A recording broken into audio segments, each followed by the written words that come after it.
Hello and welcome. This is Rooflemonger, and my friends, when it rains, it pours because the DnF Duel news train just keeps on running. Because now we have a proper release date for the game and also 3 new characters. So you're looking at one of them right now. So first things first, the release date, it is summer 2022. Not an exact date to be sure, but it is a date nevertheless. So it could be June, it could be July, it could be August. I would hope closer to June rather than not. I was actually kind of scared given how the beta was working and they ran directly against the King of Fighters beta. They were just going to say screw it and launch against King of Fighters 15 as well, but thankfully that's not happening.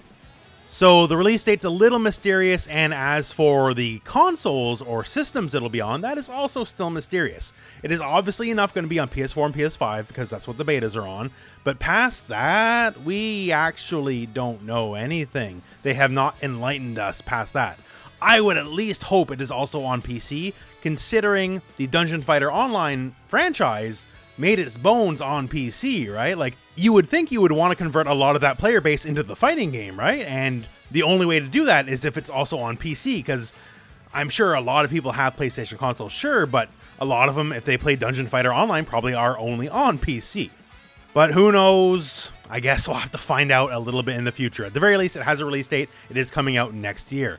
Now, let's talk those new characters. This is the English version of the trailer you're seeing right here. The English and Korean trailers actually show a little bit of some different stuff, but first let's talk our first character, the Ghostblade. So the Ghostblade, this is the official name of the class. It's basically a samurai warrior half possessed by a ghost. I'll read you the official blurb on the class.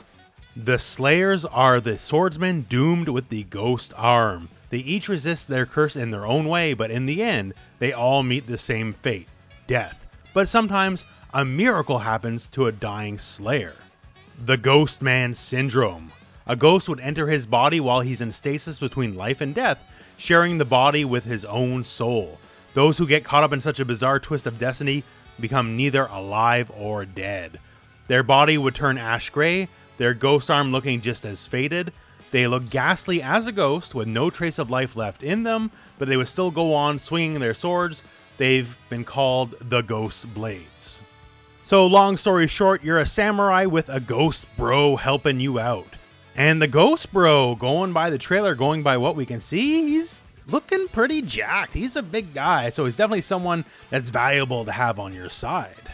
So that's all we know for now, but hey, at least it's a new character, that's cool. But now we have the Korean trailer. The Korean trailer shows stuff that you don't see in the English language version trailer. Specifically, 2 completely different characters that don't get shown in the English trailer, so let's have a look. The first one here is blink and you'll miss it. While the hitman is doing his super move here, someone's getting shot, but the person who's getting shot is a different person than the English trailer. In the English trailer, it is the ranger who is the one getting shot up, a completely different character, one we already know about.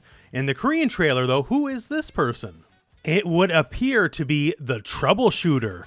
The Troubleshooter is one of the agent classes, just like the Hitman is, although he's a different spin on it.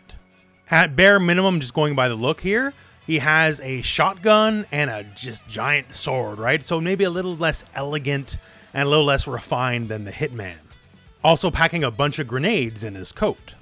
His class blurb reads as this: it is not known when they first appeared in Arad, but it is a fact that their appearance has had a great impact on the mercenary market on the continent.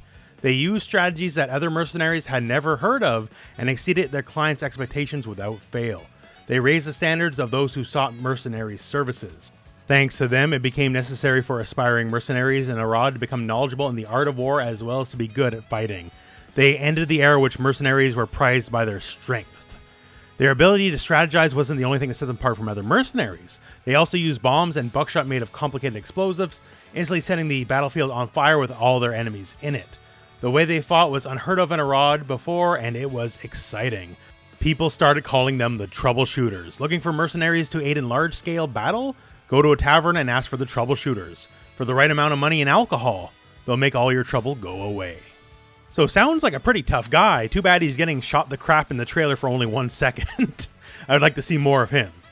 And the other character that debuts in the Korean version of the trailer by only getting beat up would appear to be the female version of the mechanic class.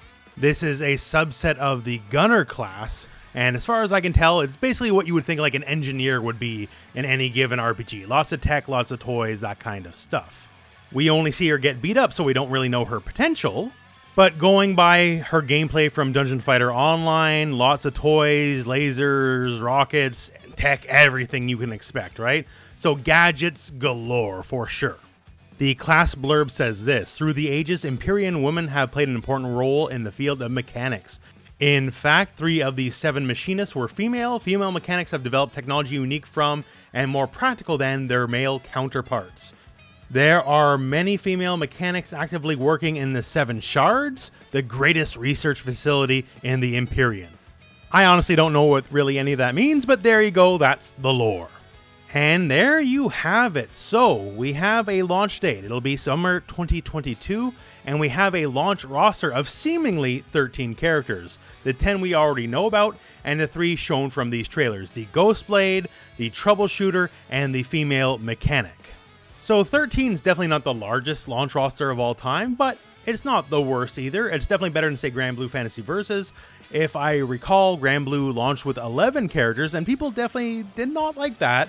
But, you know, 13 is a higher number than 11, right?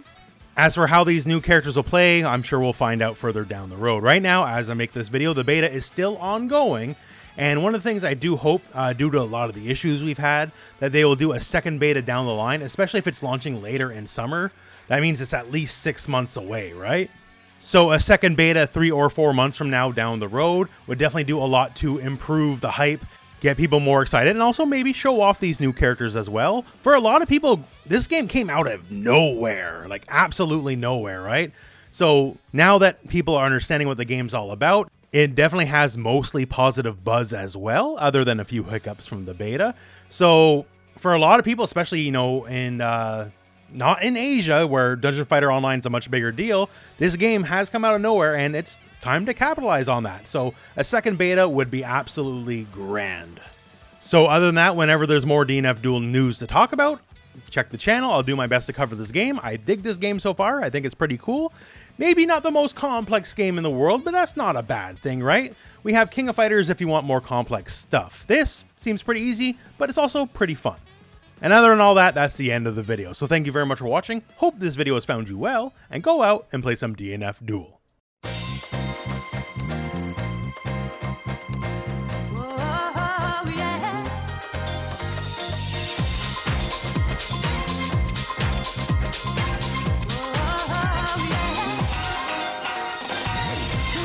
Love